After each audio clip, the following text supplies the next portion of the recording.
Also, the woman at the center of the investigation into a local reporter's death is now charged with second-degree murder. Authorities in Louisiana also announced the arrest of an accomplice today. Adan Manzano was found dead in his suburban New Orleans hotel room while covering the Chiefs in the Super Bowl for Telemundo Kansas City.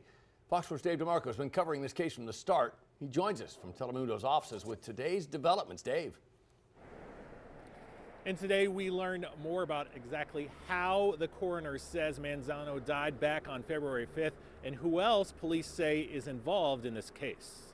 Danette Colbert has been facing property crime charges for theft and fraud since shortly after Telemundo Kansas City reporter Adan Manzano was found dead in his hotel room.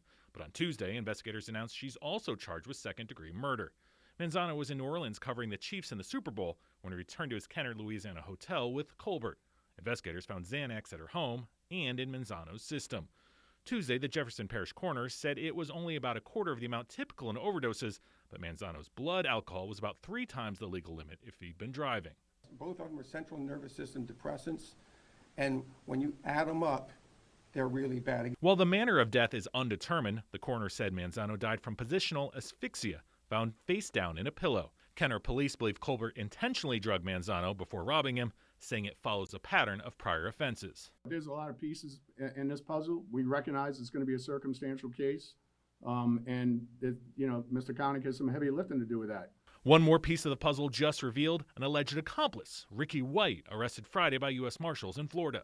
We found correspondence and information where they were going back and forth, so we think they were working hand in hand in concert with each other on this. Manzano was just honored with a moment of silence and seat reserved for him at Saturday's KC Current opening game. Tigo Sports, for whom Manzano also works, said in a statement, "Today's news is another step in the pursuit of justice for Adan.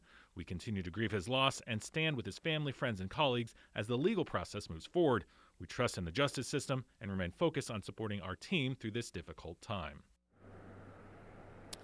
So Ricky White is awaiting extradition back from Louisiana. The police chief wouldn't say whether he believes that White was present at any point on the night of Manzano's death, but Bria did say that those details might be revealed later. Dave DeMarco live outside of Telemundo Studios tonight. Dave, thank you.